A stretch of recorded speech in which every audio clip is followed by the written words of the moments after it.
Welcome to the Veil of Truth, your gateway to uncovering hidden insights and illuminating mysteries. I'm thrilled you've joined our global community. Whether you're watching from a bustling city skyline or a quiet countryside, we're glad you're here. Globe showing Europe, Africa, so tell me, where are you tuning in from today? Chapter 1: The Concert at Locksley Hall. Locksley Hall possessed a particular kind of grandeur that did not shout for attention but demanded it quietly, with centuries of architecture to support its claim. The building stretched in limestone symmetry, framed by trimmed hedges and lanterns that flickered politely in the evening breeze. Guests arrived steadily, chauffeured in sleek motorcars and wrapped in the richest fabrics of London society. Their laughter mingled with the clinking of glassware and the rustling of programs printed specially for the evening's performance. Inside, the grand hall had been transformed for the occasion. A chamber orchestra tuned their instruments beneath chandeliers whose crystals trembled faintly. The air smelled faintly of roses, varnished wood, and fine perfume.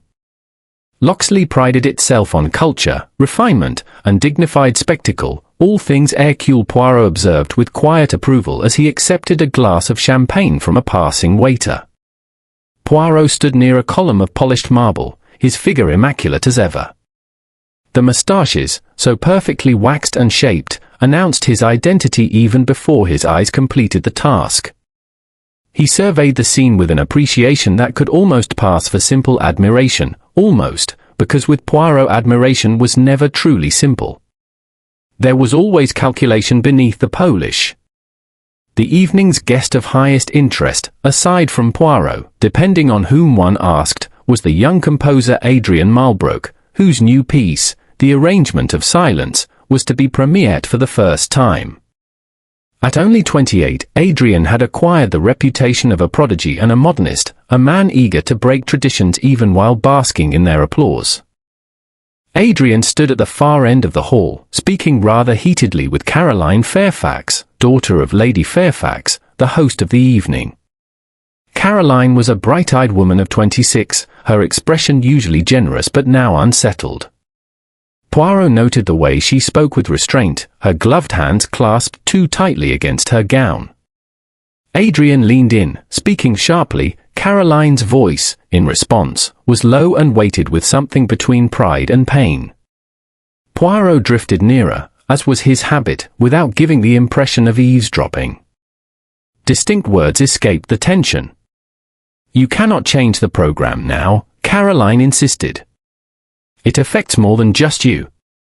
Adrian responded coolly, "Music must reflect truth, Caroline, not convenience." Before she could retort, a violinist approached them.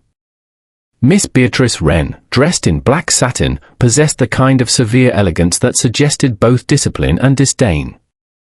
Her dark eyes flicked between them with mild irritation. "The conductor wants you at rehearsal, Adrian," she said. "If you intend to make history, it would help if the orchestra could follow you." Caroline withdrew sharply, leaving Adrian to follow the violinist toward the stage. Beatrice did not look back, her posture alone conveyed a lifetime of grudges. Poirot turned, and almost collided with Inspector Grant, who did not normally frequent such starched environments but had been invited as a friend of Lady Fairfax's second cousin, whose motivations, Poirot suspected, were more political than cultural. The inspector was a sturdy man with a straightforward approach to life. An evening of music tested certain limits of his patience. "I cannot pretend I know what I'm in for," Grant muttered. "But my cousin insists I must be exposed to modern art." Poirot chuckled softly. "Art often exposes more than it intends, my friend." Soon the orchestra assembled and the lights dimmed. Lady Fairfax rose from the first row to welcome her distinguished guests, her pearls shimmering like quiet waves under the chandeliers. She spoke with diplomatic grace, neither too long nor too earnestly, then invited the audience to settle into the premiere of a work destined, she claimed, to alter contemporary music. Poirot doubted music altered so easily, but the thought amused him all the same. Adrian Malbrook walked to the piano with a confidence bordering on arrogance. His black hair was neatly combed, his eyes intense, his fingers lightly brushing the keys before settling. The conductor lifted his baton, and the arrangement of silence began. From the first note, it was clear Adrian pursued something unusual. The composition did not merely unfold, it stalked the room, weaving tension and release with the precision of a chess master. Melodies rose like whispers and burst into storms before dissolving again. The audience was held captive, their attention pulled taut. Poirot listened, and in his attentive gaze flickered the rare expression of being impressed. But it was not the beauty alone that stirred his interest, it was the intention. Every crescendo, every pause, every breath in the music felt calculated. Nothing accidental. Nothing left to whim. As the piece neared its climax, the hall seemed suspended above the final chord. The final note hovered, a thin, trembling filament of sound, and then it never resolved. There was a sharp metallic thud as Adrian pitched forward onto the polished piano lid. A gasp rippled through the hall. The conductor froze mid-gesture, the percussionist flinched, and Caroline Fairfax rose to her feet with a strangled cry. Inspector Grant hurried forward. Poirot moved with surprising swiftness for a man of his elegance. The audience, shocked into bewildered silence, remained seated as though unsure whether tragedy or performance had concluded the piece. Poirot knelt briefly beside the fallen composer. He observed the half-finished glass of water atop the piano, a detail his mind captured instantly, then the faint residue clinging to the rim. Adrian's pulse, when checked, betrayed no life. Poirot inhaled softly. Murder, he whispered under the breath that carried no surprise, only gravity. Then, rising to his full height, he surveyed Locksley Hall once more, its chandeliers bright, its orchestra stunned, its guests trembling between horror and gossip, and something in his eyes gleamed cold with certainty. The evening meant to celebrate beauty had begun its descent into death. Chapter 2: Inspector Grant's Premature Theory. In the hours that followed the composer's collapse, Locksley Hall transformed from a sanctuary of culture into a chamber of muted panic. Guests were escorted into adjoining rooms, where staff offered tea not out of hospitality but out of habit, as though English beverages could absorb shock as effectively as any doctor. Inspector Grant assumed command by instinct rather than ceremony. His heavy boots echoed against marble floors as he issued brisk instructions to constables summoned from the village. Though he wore evening attire, it did little to soften the air of authority surrounding him. "Right," Grant declared, "no one leaves. Not until we determine what exactly just happened." Poirot lingered near the grand piano, where Adrian Marlbrook still lay before the coroner's arrival. A discreet sheet now veiled the body, but the scene retained its grim tension. Poirot reached toward the glass of water Adrian had sipped from during the performance. He did not touch it directly, but observed with eyes that took nothing for granted. A faint ring of white residue clung to the rim of the glass, not powder, not sugar, something finer. Poirot drew closer, noting the smudged fingerprints overlapping as though several hands had handled it before it reached its final position. Poirot murmured to himself, the murderer composes his work with as much precision as the victim composed his music. Inspector Grant approached, arms folded. "You don't think this was just exhaustion or nerves?" Poirot raised an eyebrow. "Ah, Inspector. A man may faint from nerves, but he does not die from them in the middle of a final chord." Grant frowned. He'd been overworking. Several guests said as much. Poirot's whiskers twitched with disapproval at such simplicity. Fatigue is a poor assassin. It rarely chooses such dramatic timing. Grant, who disliked being corrected, changed the subject. "There'll be a post-mortem soon enough. Until then, we consider natural causes." Poirot said nothing. Silence, used correctly, was often more persuasive than argument. Grant eventually cleared his throat and turned toward the assembled guests awaiting questioning. The interrogations begin. The first interview was held in the smaller drawing room, its walls lined with family portraits whose painted eyes surveyed the proceedings with cold amusement. Caroline Fairfax sat rigidly on a velvet chair, her fingers knotted in her lap. Grant conducted the questioning, though Poirot remained present, silent, observant, and unbearably attentive. "You spoke to Mr. Marlbrook before the performance," Grant began. "What was the nature of that conversation?" Caroline inhaled sharply. "We had a disagreement." "Personal?" Poirot interjected delicately. "Personal to you, mademoiselle, or personal to him?" Caroline's eyes flicked toward Poirot with a flash of irritation. "To both of us." "But it had nothing to do with his death." "On the contrary," Poirot said gently. "Personal affairs are often the root from which tragedy grows." Caroline looked away, focusing on a portrait of an ancestor whose stern jawline promised disapproval from beyond the grave. "Adrian," she began slowly, "believed in truth at all costs. He had no appreciation for discretion. He intended to reveal matters that would have harmed my family. I implored him to reconsider." Grant scribbled notes rapidly. Poirot merely nodded, considering not only what she said, but what she chose to omit. "Did you threaten him?" Grant asked. Caroline stiffened. "Of course not. I begged him." Poirot observed the tremor in her voice, not of guilt, but of humiliation.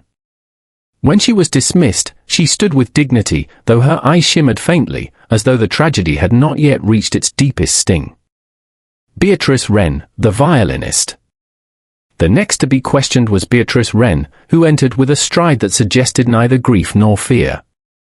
Her violin case, ominously present, rested against her chair. Inspector Grant took immediate note. "Must you bring that here, Miss Wren?" Beatrice glanced at him coolly. "It is my livelihood, Inspector. One does not abandon such things in the chaos of death." Poirot almost smiled. A musician's pride was as stubborn as it was fragile. "Your relationship with the deceased?" Grant asked. Beatrice considered the question academically. "Professional. Occasionally adversarial. Genius often lacks courtesy." Poirot leaned forward slightly. "You did not approve of his decision to remove you from the next series of performances." Beatrice's lips tightened. "I found it insulting. But artists are not obligated to like one another. If we killed every composer who wounded our pride, the concert halls would stand empty." Poirot noted the sharp intellect beneath her calm exterior. Her wit, like her bowing arm, was precise. Oliver Reed, the friend. Oliver Reed, the violist and Adrian's closest associate, entered next. He looked disheveled, as though tragedy gnawed at him from within. His hair, once tidy, now fell across his forehead in disordered strands. Grant began, "You worked closely with Mr. Marlbrook." Oliver nodded. "Every day." "He was brilliant." "Difficult." "Impossible, at times." Poirot asked, "Did you sense fear in him recently?" Oliver blinked. "Fear? No. Anxiety, yes. He said the premiere would change everything." Poirot's eyes narrowed. "Did he specify for whom it would change?" Oliver hesitated just long enough for Poirot to notice. "For him," Oliver finally replied. "For his career." Poirot mentally filed the hesitation away. People often revealed more in the fraction of a second before they answered than in their answers themselves. The post-mortem results.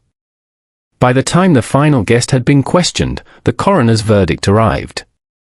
Inspector Grant read from the report aloud, his voice echoing across the grand hallway. "Cause of death, poisoning. Rare compound. Fast acting." Constables exchanged startled glances. Guests gasped.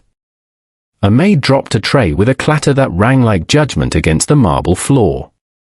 Grant exhaled slowly. Very well. A murder inquiry, then.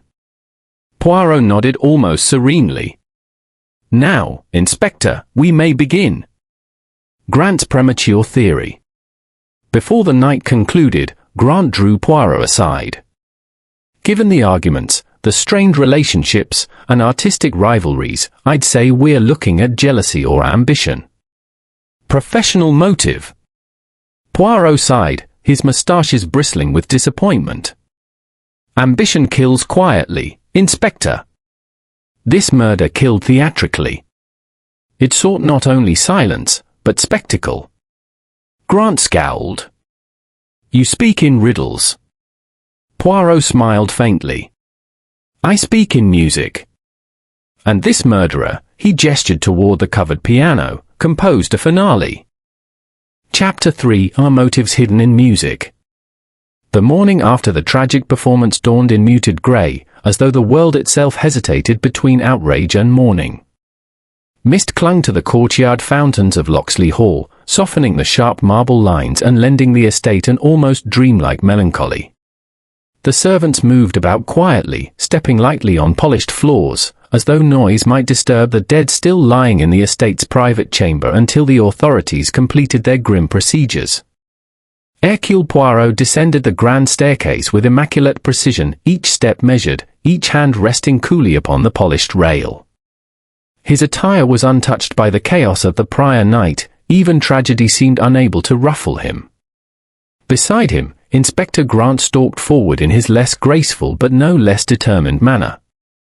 Autopsy confirms poison, Grant said. But locating that poison is proving more troublesome. No bottle, no syringe, no vial. Whoever did this was thorough. Poirot's voice emerged as smooth as velvet. But not thorough enough, mon ami, to escape entirely. Murderers, like artists, always leave behind a signature. Grant seemed unconvinced. I've seen many murders, Poirot. Their signatures usually include bloody knives, broken locks, and confessions. Poirot smiled thinly. Ah, but this murderer is a composer. He writes in silence, Inspector. His weapon is timing and precision, not brute force. Grant groaned softly, muttering something about Belgians and metaphors, but followed nonetheless as Poirot made his way toward the breakfast salon, where Lady Fairfax had gathered the surviving guests at her insistence. Appearances, after all, were armor. Breakfast under social constraint. Lady Fairfax presided over the table like a duchess in mourning, a figure of elegance held together by rigid etiquette. The silverware gleamed, the tea steamed, the scone sat untouched, as though normality could be summoned by arrangement alone. At the long table sat those most intimately connected to the composer. Caroline Fairfax, pale, sleepless, her hands curled tightly around her cup. Beatrice Wren, composed, her violin case resting near her feet like a loyal dog. Oliver Reed, anxious, eyes red, appetite gone entirely. Mr. Hartley, Adrian's publisher, who ate nervously between glances at the door. Lady Fairfax, determined to maintain dignity at any cost. Poirot took his seat last, greeting each with polite nods. Inspector Grant remained standing, preferring the height advantage to loom. Grant wasted little time. Ladies and gentlemen, no one is being accused yet. But we must ask questions to determine who may have had reason to harm Mr. Marlbrook. Hartley nearly choked on his toast. Reason? Who would kill a composer? Beatrice Wren's eyebrow arched with dry elegance. You speak as though composers are saints. They bruise egos for a living. Oliver Reed whispered hoarsely, Adrian was brilliant, but he was uncompromising. He demanded more than music from the people around him. Caroline looked sharply at Oliver, not with anger, but with recognition. There were truths Oliver knew that had not yet surfaced. Poirot folded his napkin neatly and leaned forward. Perhaps, Mademoiselle Wren, you would begin. You knew him professionally. Beatrice sighed, choosing her words with the precision of one who wielded language as deftly as her bow. Adrian was a visionary. And like most visionaries, he regarded collaboration as a burden. He believed genius excused cruelty. The artistic world forgave him brilliant compositions, while the rest of us endured the aftermath. Lady Fairfax inhaled sharply at such candor during breakfast. Poirot, however, listened with interest. "And you, Mr. Reed?" Poirot asked. Oliver's throat tightened. "We worked together daily. He was difficult, often unbearable, but he wasn't malicious. He didn't mean to hurt people." Poirot's eyes narrowed. "And yet he did." Oliver looked down at his hands, ashamed. He lived in a world where music mattered more than feelings. If someone suffered, it was collateral. Poirot let the silence breathe before turning to Caroline. "And you, Mademoiselle Fairfax? What do you say of Mr. Marlbrook's treatment of others?" Caroline opened her mouth, closed it, and then opened it again, this time with something closer to honesty. Adrian believed in truth. He believed lies were poison. But he failed to understand that truth can be poison too. He intended to expose things last night that should have remained private, not for my sake, but for my mother's. Lady Fairfax shivered visibly, as though an icy wind had passed through her. Inspector Grant scribbled notes furiously. "And what secrets were those?" he asked bluntly. Caroline froze. Beatrice turned away. Oliver clenched his jaw. Lady Fairfax rose abruptly, voice trembling. "Enough. This discussion ends here. The authorities will not make a spectacle of my family." Poirot said nothing, but his eyes spoke volumes. Secrets were currency, and someone had feared bankruptcy. The publishers' panic. As the breakfast dissolved, Poirot intercepted Mr. Hartley, who attempted to escape through the corridor with the unique guilt of someone who fears financial ruin more than moral scandal.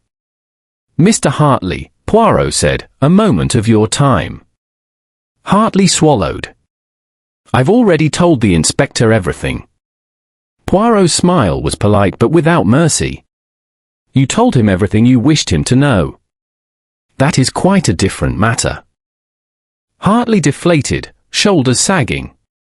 "Adrian owed me his next series of compositions. His contracts were ironclad. His death," he hesitated, glancing about, "complicates matters. Financially. Disastrously." Poirot tilted his head. "And the value of his work?" Hartley's eyes flickered. If this new piece was truly groundbreaking, the posthumous sales would be staggering. But if it was a failure, then so am I. "So you hope for brilliance," Poirot murmured, "but not death." Hartley nodded vigorously. "I needed him alive, Monsieur Poirot. The dead cannot tour." Poirot filed the information away. A red herring, perhaps, or a thread yet to be tugged. A murder by design. Once the guests dispersed, Inspector Grant exhaled heavily. "I think we're looking at petty motives, jealousy, finances, romantic squabbles. Nothing complicated." Poirot's voice grew colder. "No, Inspector. This murder was not born of impulse. It was staged. Consider the elements. A performance. A finale timed to the second. A collapse witnessed by society. A death without visible struggle." He paused. This murderer did not rage. He composed. Grant sighed. "You and your metaphors again." Poirot tapped the piano lid lightly. "Music is mathematics, Inspector. And so is murder." Chapter 4, The Score with Missing Notes. The afternoon at Locksley Hall settled into a deceptive calm. The storm of shock that had swept the estate the previous night had withdrawn into whispers and closed doors. Servants polished silver for no one, dusted mantelpieces that did not require it, and exchanged theories in the corridors when they thought no one would hear. Grief gave way to curiosity, the most English of emotional progressions. Inspector Grant had ordered Adrian Marlbrook's personal belongings to be catalogued for examination. The composer's study, a room usually reserved for genius, frustration, and ink-stained manuscripts, now hosted constables paging through sheet music as though deciphering ancient scripture. Poirot entered the study with reverence, removing his gloves as though stepping into a chapel. He crossed the room slowly, his gaze gliding over musical scores stacked in precarious towers, ink bottles still open beside quills, and crumpled drafts littering the floor in a pattern that suggested either creative torment or simple chaos. To Poirot, chaos was never mere chaos. It was a code. Inspector Grant stood at the window, arms crossed. "There's nothing here but paper," he muttered. "Notes and nonsense." Poirot raised a finger. "Nonsense to you, perhaps. But to a man who kills with precision, this is his diary." Grant looked doubtful, but conceded the field by silence. Poirot approached the main desk, its surface etched with scratches from years of restless composition. Atop it lay the original working copy of The Arrangement of Silence. The title, printed neatly at the top in Adrian's confident hand, seemed almost mocking now, as though the composer had named the silence into which he would vanish. Poirot flipped through the pages carefully. He did not scan like a policeman seeking words, he read as a musician listens, for structure, for intent, for deviation. He found the first irregularity on the third movement, a set of pencil tempo markings that differed from the published program. Poirot traced them gently. "Interesting," he murmured. Grant shuffled closer. "What is it now?" Poirot tapped the sheet. Adrian changed his tempo during composition. And quite dramatically. Grant shrugged. "Composers do that, don't they?" Poirot's moustaches bristled. "Artists refine. They polish. But this," he tapped again, "is not refinement. This is recalibration." Grant frowned but said nothing. Poirot turned to the final movement, the death movement. The climax. The place where life had stopped and art had been frozen. There, the anomaly declared itself. At first glance, the score seemed complete, perfectly notated. But Poirot's eyes narrowed. Something was wrong. The final bars were subtly lighter than the beginning, the ink slightly faded. Poirot held the sheet closer to the window. Then, with a controlled exhale, he took out a small silver magnifier from his pocket, the same instrument he had once used to examine a forged signature in Monte Carlo. Under magnification, the truth emerged. Several notes, carefully, surgically, had been erased from the final measure. Not crossed through. Not smudged. Erased. Inspector Grant leaned forward. "Well, I'll be, someone removed music." Poirot nodded. "With precision." Grant blinked. "But why would someone erase music? It's not exactly evidence." Poirot smiled faintly. "To you, Inspector, music is entertainment. To Adrian Marlbrook, it was confession." Grant scratched his head. "Confession of what?" Poirot turned a page. "Of motive. A visit from Oliver Reed." At that moment, a knock sounded on the study door. Oliver Reed stepped in, his violin case slung over his shoulder, his eyes bearing the exhaustion of a man who had slept with guilt as his pillow. Grant questioned him sharply. "What are you doing in here?" "This is an active crime scene." Oliver hesitated. I wanted to collect a few drafts Adrian and I worked on. Some of them are mine." Poirot tilted his head. "But you would not take them without permission, no?" Oliver flushed. "Of course not. It's just difficult, seeing it all like this." Poirot gestured to a chair. Sit, monsieur. Grief is heavy. It is better carried sitting. Oliver sank down, clasping his violin case. Poirot observed him for a long moment before speaking again. Mr. Reed, did Adrian often erase his notes? Oliver blinked.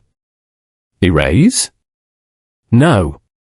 He abhorred erasing. He said every idea, even the worst, deserved to be seen. Poirot smiled. Then someone else erased these. Oliver's breath caught. Why would anyone? Poirot waved a hand toward the window. A performance is two things, what the audience hears, and what the performers know. Sometimes the audience only hears beauty. But the performers hear truth. Oliver stared at the score. His hands trembled. He changed the ending. He changed it without telling me. Poirot leaned forward. And that troubles you? Oliver swallowed. Because I was the one who wrote the ending. Poirot's eyes glittered, not with surprise, but confirmation. Inspector Grant straightened abruptly. Are you telling us you composed part of the piece? Oliver looked up, ashamed. Adrian and I collaborated. Quietly. He couldn't bear to share credit. Said the world only honors a singular genius. Poirot nodded slowly. And so you surrendered authorship for friendship? Oliver laughed bitterly. For hope. I thought one day he'd admit it. Poirot folded the score. He intended to do exactly that, did he not? Oliver's face drained of color. How could you know? Poirot touched the erased measures. Because he removed your notes, Mr. Reed. Not to hide you, but to rewrite his legacy without you. Oliver's voice cracked. That would have destroyed me. Poirot's tone softened. And perhaps someone here believed they could not allow destruction, except on their own terms. Oliver stood abruptly. I need air. He fled the room, leaving silence, not accidental silence, but meaningful. Poirot's suspicion deepens. Inspector Grant paced. So the friend had motive. The violinist had motive. The fiancé had motive. The publisher had motive. We're drowning in motives, Poirot. Poirot raised a finger. Ah, but Inspector, a motive is not the same as a method. Many wished him ill. Only one planned his death. Grant groaned. You're going to tell me it comes back to the music again, aren't you? Poirot tapped the score with elegant finality. The murderer used music as a clock. Chapter 5's Red Herrings in the Gallery. By late afternoon, Locksley Hall bore the peculiar energy of a place caught between art and crime.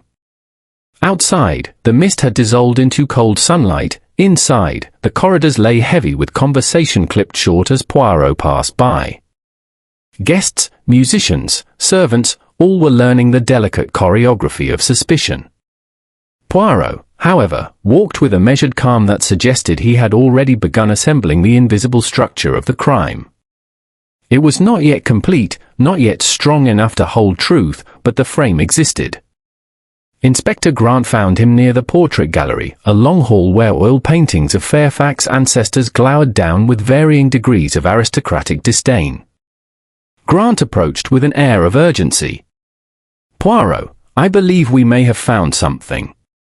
Poirot turned, hands behind his back. Then by all means, Inspector. Enlighten me. Grant gestured down the corridor.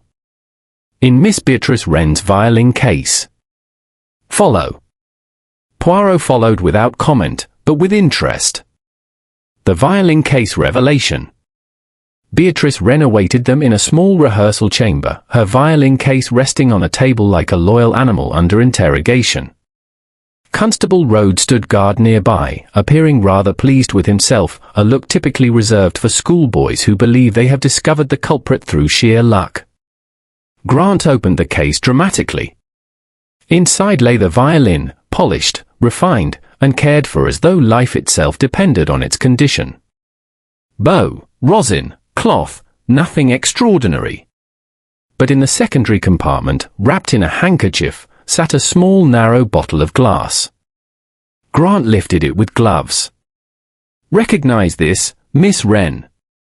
Beatrice's eyes widened, only slightly, but Poirot detected the flicker of recognition, not guilt.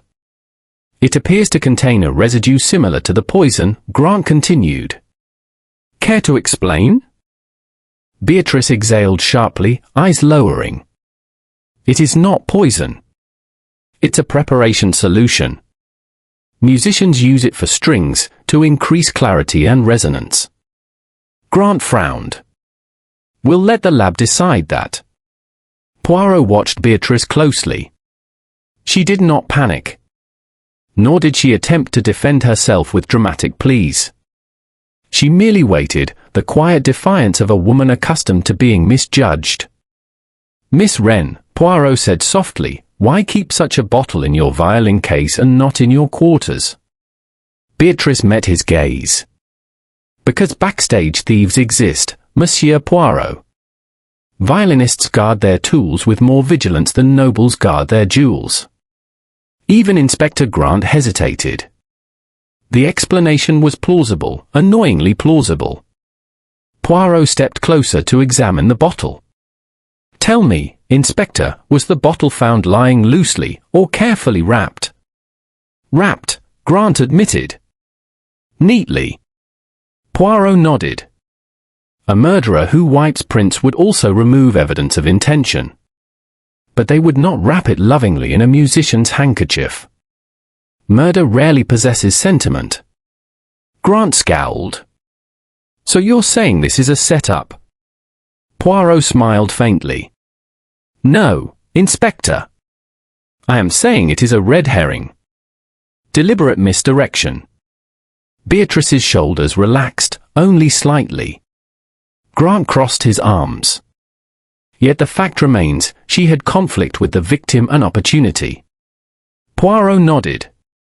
"Yes, but opportunity of what kind? To kill a man mid-performance with a poison that acts within seconds? No. The violinist does not control tempo, water, or intermission. She only controls her bow." Beatrice's voice emerged in a whisper. "Adrian was difficult. Even cruel at times. But I would never kill a man for being a tyrant. If I did, I would need poison for half the conductors in London." Even Grant could not suppress a reluctant smirk. The hidden crescendo. As Beatrice was dismissed, though not cleared, Poirot continued his quiet inspection of the rehearsal chamber. Music stands, sheet pages, pencil markings, all left the faint trails of artistic labor. Poirot lifted a page annotated in Beatrice's handwriting, bowing adjustments, tempo cues, fingerings. But tucked beneath the stand, half crumpled, lay another sheet, notation in Adrian Marlbrook's hand. Poirot unfolded it carefully. It was not part of the arrangement of silence, but an earlier draft. A dedication appeared at the top, then crossed out violently. "To C.F., with truth." Poirot murmured, "C.F., Caroline Fairfax." Below the crossed-out dedication, in lighter pencil, another appeared. "To no one. Perfection needs no witness." Poirot studied the crossings out with the tender scrutiny of a historian. Artists revealed their greatest sins in the margins. Inspector Grant, observing Poirot's expression, asked, "Meaning?" Poirot replied quietly, "Adrian was not merely composing music. He was composing revelation." Grant frowned. "Revelation of what?" Poirot stared at the torn dedication. "Truth that someone feared." Caroline in the gallery. Leaving the rehearsal chamber, Poirot moved toward the portrait gallery. There, in the shadow of an enormous ancestral painting, stood Caroline Fairfax. She looked as though she had been carved into the scene, pale, elegant, statuesque. Poirot approached without sound. Caroline turned only when she felt his presence. "You are everywhere, Monsieur Poirot," she murmured. "As are secrets, mademoiselle," he replied. Caroline's eyes drifted to the painting. "He was going to humiliate us, you know. Last night." "He said so." Poirot nodded. "In his performance." "In his announcement," Caroline corrected. "After the final chord. He intended to dedicate the piece publicly to someone. And expose a truth in the process." Poirot folded his hands. "To you?" Caroline's jaw tightened. "To my mother." "About my father?" Poirot waited. Silence did the work of interrogation more effectively than any question. Adrian believed truth was purity, Caroline continued. "That lies were poison. But the truth he wished to reveal would have destroyed my mother's reputation. Her friendships. Her causes. Her name. He saw it as liberation. I saw it as cruelty." Poirot nodded slowly. "And you argued with him before the performance?" Caroline's eyes flickered. "I pleaded." "Pleading is not a crime, Monsieur Poirot." Poirot bowed his head. "No. It is not." Caroline stepped away from the portrait, voice quiet. "He said the audience would never forget his finale. He was right. I simply never imagined it would be remembered for this." Poirot watched her leave, her footsteps echoing down the gallery like a fading tempo. Heavy motives, light methods. When Caroline was out of sight, Grant reappeared. "She had motive too," he muttered. "Family honor, reputation. That sort of thing makes people dangerous."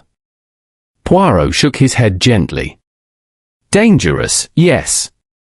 Calculating enough to poison a man at a tempo they do not control?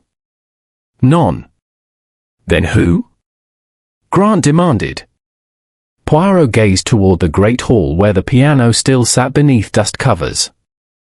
"The murderer, Inspector," he said softly, "is someone who understood the rhythm of Adrian's genius, and the rhythm of his death." Poirot's finger tapped the score under his arm lightly. "And that narrows the field considerably." Chapter 6, A Methodical Reconstruction. Night settled over Locksley Hall with a gravitas that seemed to acknowledge the weight of unsolved things. Chandeliers dimmed, guest rooms locked, and the estate shrank into a quieter version of itself. But for Poirot, night was merely a change of lighting, not of purpose. At precisely 9 o'clock, he requested the cooperation of Inspector Grant, Oliver Reed, Beatrice Wren, and the conductor, Maestro Caldwell, for what he called a reconstruction. Grant groaned. "Why can't we do this in the morning, Poirot? Nobody kills in the dark except in novels." Poirot raised a brow. "You are mistaken, Inspector. Murderers kill in timing. Darkness is merely ambience." Grant muttered something unprintable but followed. The stage resets. Inside the grand hall, servants had reluctantly reopened the performance space. The piano stood exactly where it had on the night of the concert. Chairs formed a semicircle for the orchestra. The conductor's podium awaited its master.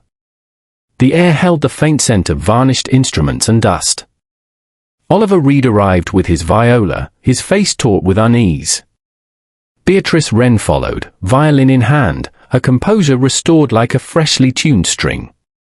Maestro Caldwell, older and short-tempered, entered last, gripping his baton as though it were a personal inheritance.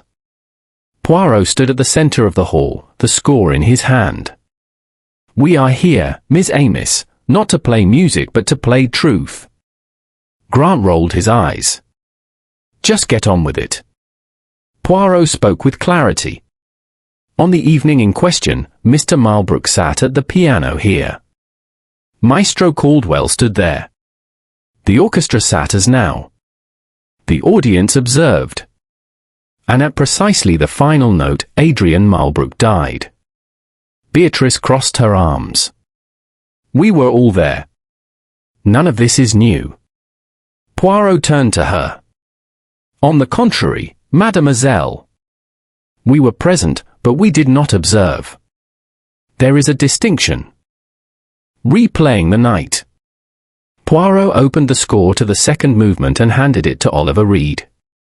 Mr. Reed, if you please. Oliver hesitated. You want me to play? Poirot nodded. As you did that night. With the same tempo. The same expressive choices. If the murderer planned this crime, he relied on your consistency. Oliver swallowed and placed the sheet on his stand.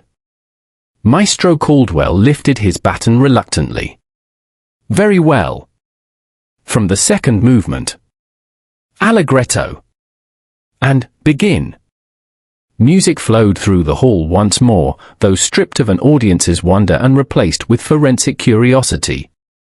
Poirot moved slowly among the chairs, watching not the musicians' faces but their timing.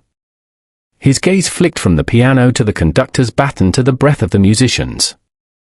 In the third bar of the second movement, something occurred. Oliver tapped twice on the piano lid during a brief rest, lightly, rhythmically, and without thought. A cue. Poirot's eyes sharpened. Maestro Caldwell ignored it, Beatrice ignored it, but the gesture existed, habitual, rehearsed, and unnoticed by all except the man who lived for detail. When the movement ended, Poirot raised his hand. Stop. Grant leaned forward. What was that?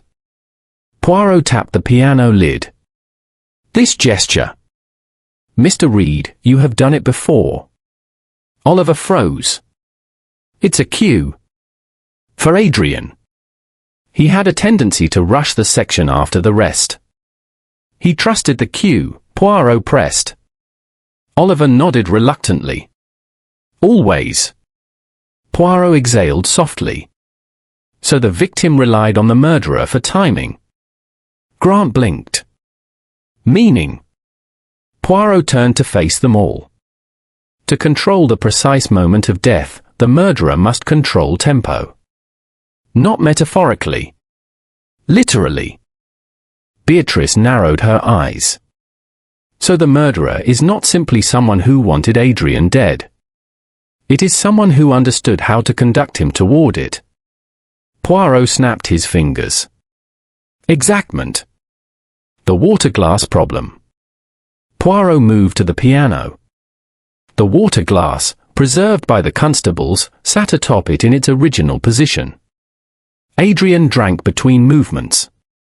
Never during. Never before. Never after. Poirot held the glass without touching it directly.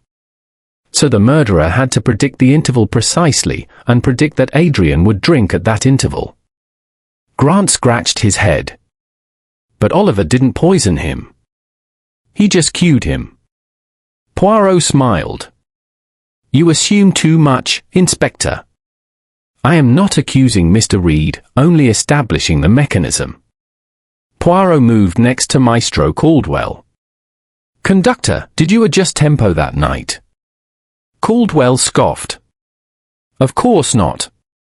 Tempo is sacred. And Adrian was infuriatingly particular. He would glare if I so much as breathed faster. Poirot nodded. So tempo was controlled by Marlbrook and Mr. Reed's cues. Meaning the murderer had access to their rehearsal pattern. Someone within the creative machinery. Someone who knew not only the music, but Adrian's idiosyncrasies. Grant muttered, which eliminates half the suspects. Poirot corrected him. No, Inspector. It eliminates all but 3. Grant stiffened. 3? Poirot held up fingers one by one. Maestro Caldwell, conductor. Beatrice Wren, ensemble member intimately familiar with tempo. and Oliver Reed, collaborator who shaped the music from within.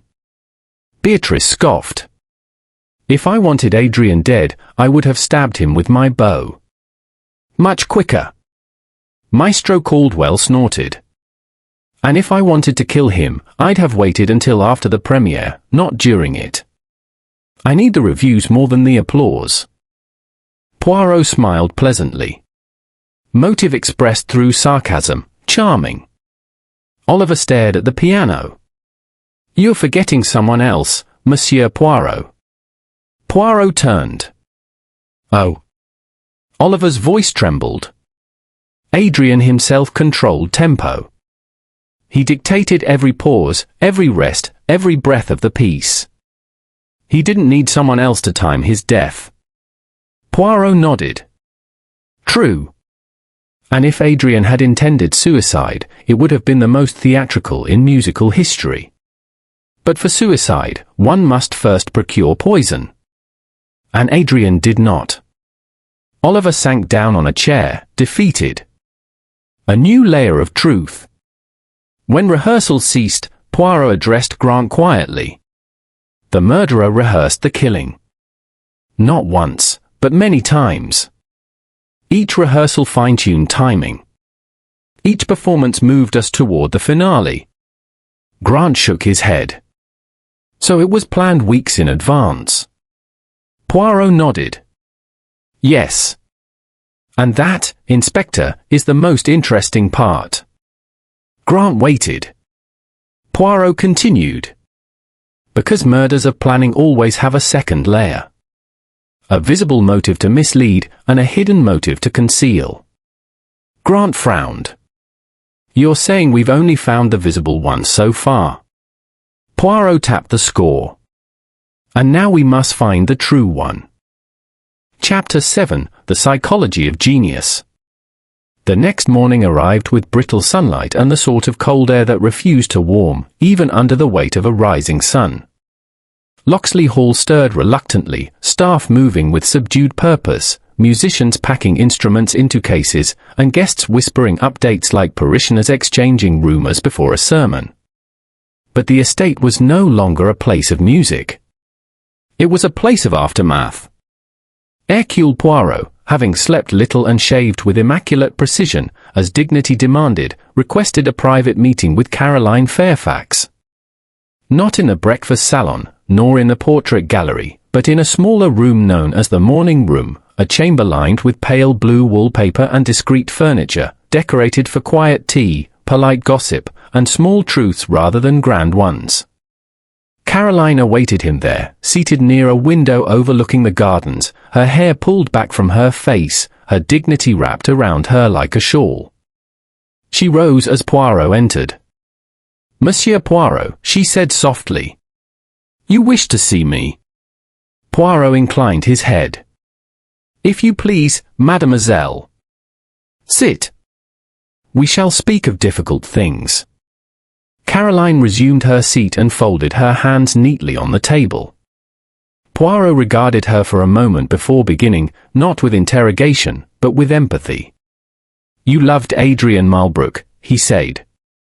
She inhaled sharply. I admired him. Poirot's head tilted.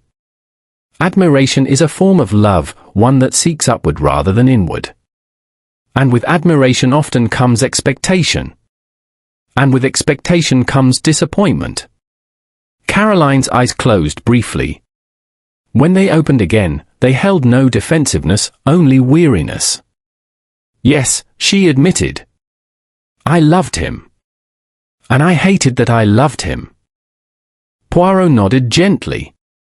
Genius is a heavy burden, more so for those who stand near it than those who possess it.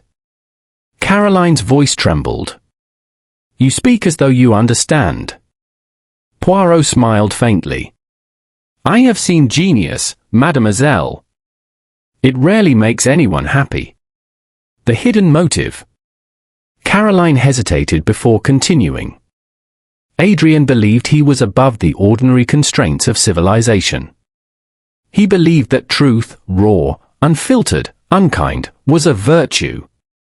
He saw no reason to protect the feelings of others. He called it immoral honesty. I called it cruelty. Poirot waited, letting her choose the shape of her own confession. Caroline pressed on. Before the concert, he told me he intended to dedicate the piece to my mother. Not as a tribute, but as exposure. He wanted to reveal a secret about my father's death. He believed my mother had lied about it for decades. He said the world deserved the truth. Poirot leaned forward. Did your mother lie? Caroline's jaw tightened. She omitted. Omission is sometimes a mercy. Poirot's eyes gleamed. And Adrian disagreed. Caroline nodded. He believed lies were poison. He believed secrets rot the soul. He had decided that the concert would be his reckoning. He planned to speak after the final chord. To lift the veil. To shatter my mother before the audience. Poirot's voice dropped. A cruel genius is more dangerous than a clever villain. Caroline looked up with sudden intensity. But do you understand the strangest part, Monsieur Poirot? He did not mean to hurt her. He believed revelation was salvation.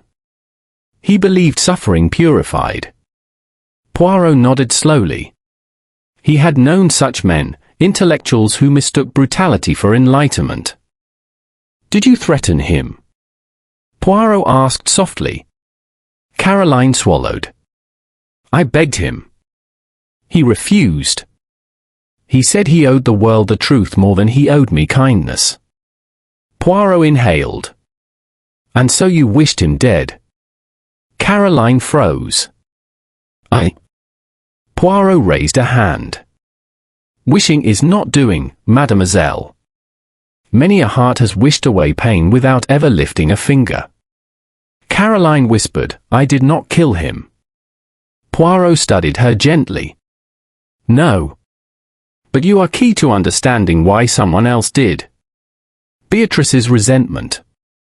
After leaving Caroline, Poirot sought Beatrice Wren in the music library, a room of instrument catalogues, dusty biographies, and shelves of scores. Beatrice stood before a tall case, flipping through sheet music with a scholar's boredom and an artist's disdain.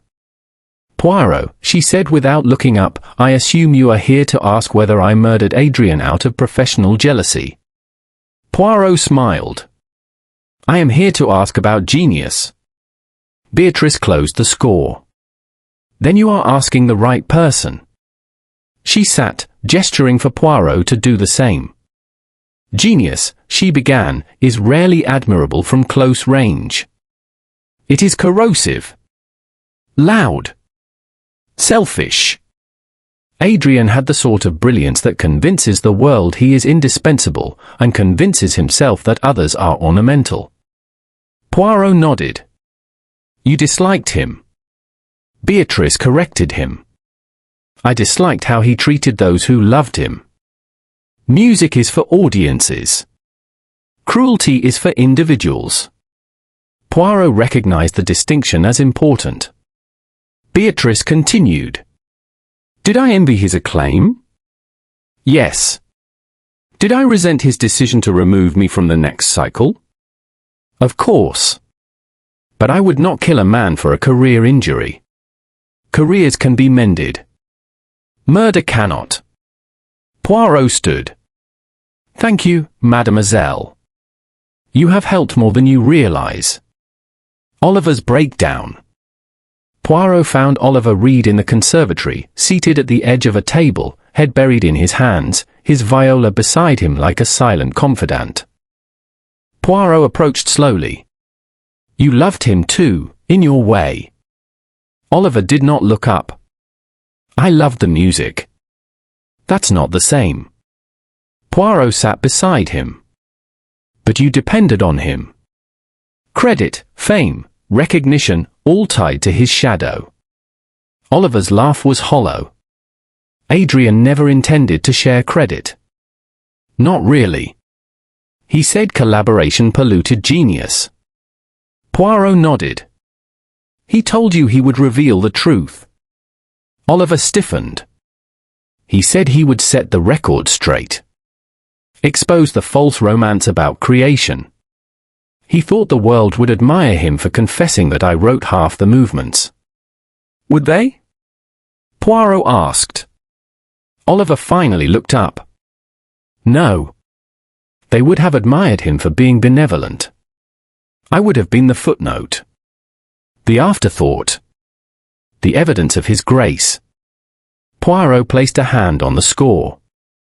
And that, monsieur, is why admiration kills faster than hatred. Oliver closed his eyes. I didn't kill him, Poirot. Poirot nodded. Perhaps not. But someone believed they could not afford Adrian Marlbrook's finale. Poirot's private conclusion. When evening fell, Poirot returned to his room. He closed the door, sat at the desk, and arranged his thoughts like chess pieces. Adrian Marlbrook had not been killed for ambition. He had been killed for truth. More precisely, for the consequences of truth. Poirot whispered to the empty room, the murderer did not fear Adrian's success. They feared his honesty. He folded his hands. One chapter remains. And then, the reveal. Chapter 8, the final note. By the time evening drew its thin veil over Locksley Hall, the house felt like an instrument held in suspense, string taut, breath held, waiting for resolution. The guests, the musicians, and the family were summoned to the drawing room at Poirot's request. No one refused. Curiosity, dread, and the need for answers pulled them as surely as gravity. The room was arranged like a small theatre, chairs set in a semicircle, a fire burning low in the grate, curtains half drawn. Lady Fairfax sat rigidly at the centre, Caroline beside her, Mr. Hartley perched nervously on the edge of his seat, Beatrice Wren sat with arms folded, expression unreadable. Maestro Caldwell looked irritated by the interruption of his evening whiskey.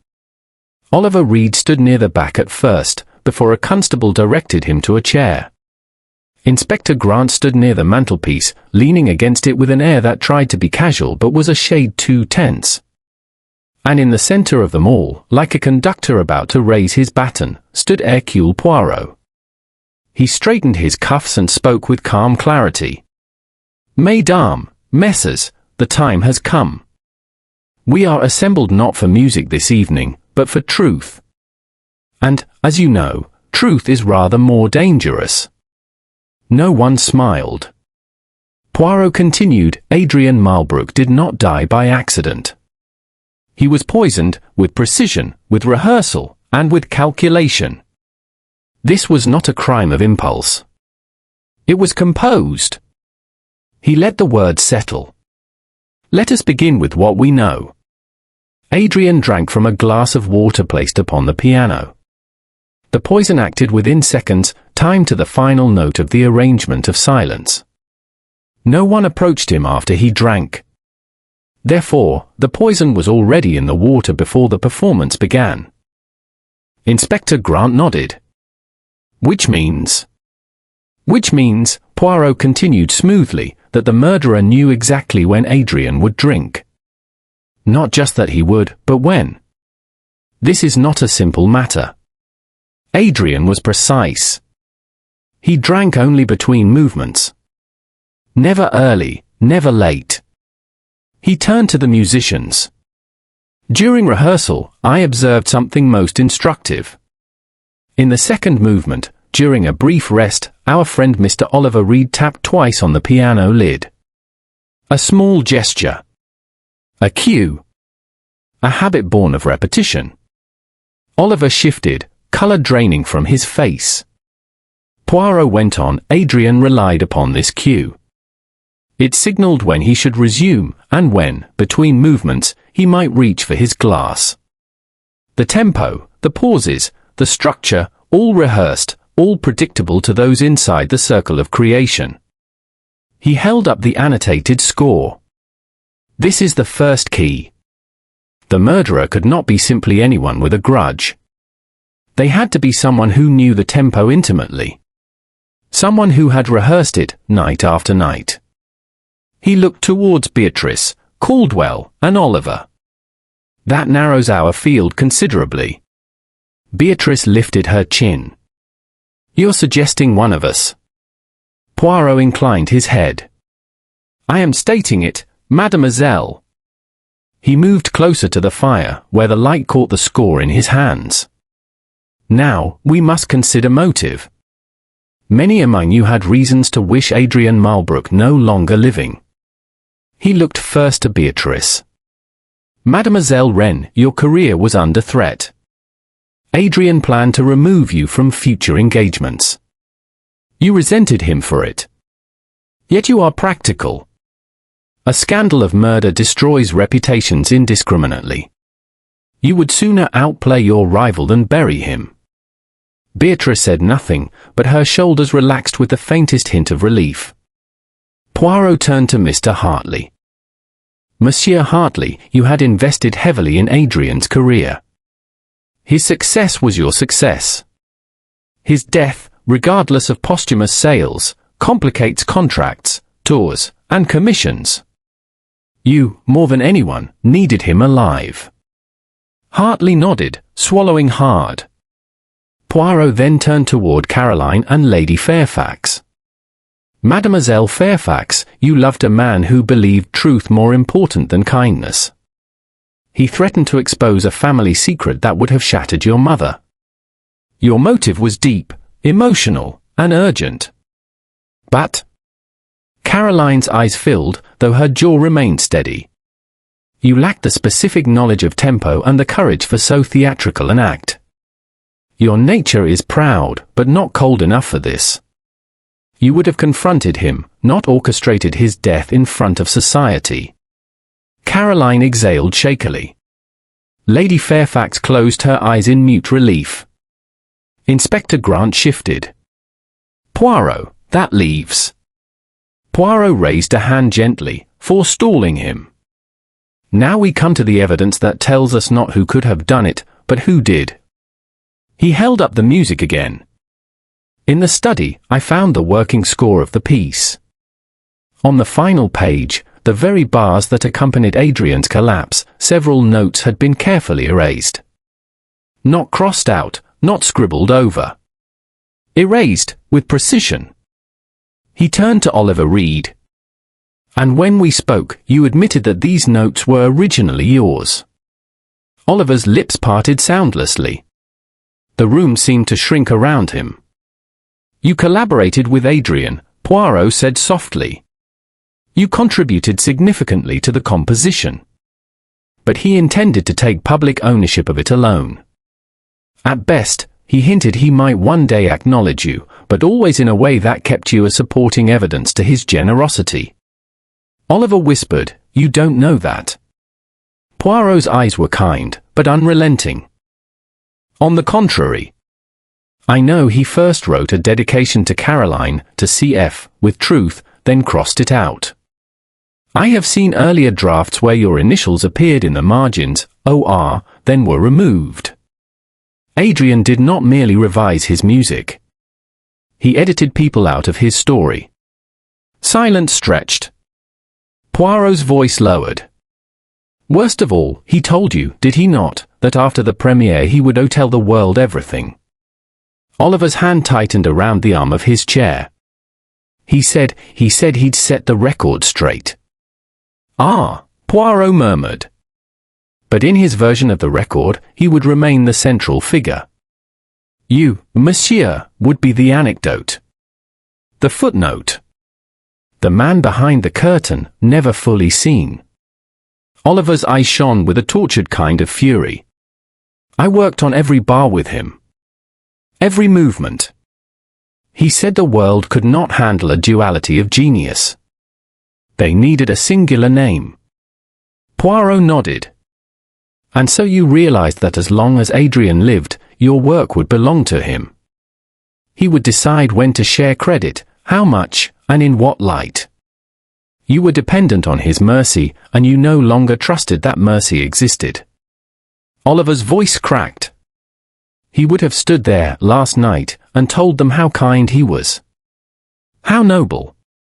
How he lifted me up, how he gave Caroline's family's truth, how he purified everyone by breaking them. We would all have been ruins orbiting his brilliance. Then, Poirot continued quietly, you decided to conduct a different ending. Inspector Grant straightened. Can you prove he poisoned the glass? Poirot nodded calmly. Oliver had both the access and the knowledge. He attended rehearsals early, remained late, moved freely with Adrian's trust. He knew exactly when Adrian would drink. He knew the cue he himself had reinforced. And unlike Beatrice, his expertise was not limited to his own part, he helped shape the entire structure. He turned the piece into a clock, and then used it. Poirot's gaze moved back to Oliver. You placed the poison in the water glass before the performance. You ensured the tempo would remain as rehearsed. You used your familiar cue to guide Adrian to his final sip. And then you sat among the ensemble, playing the notes you had written, watching him die to your rhythm. Oliver's shoulders began to shake. Poirot's voice was now almost gentle. You planted the bottle in Beatrice's case. You wanted a clear, simple story, jealous violinist kills composer. It was effective.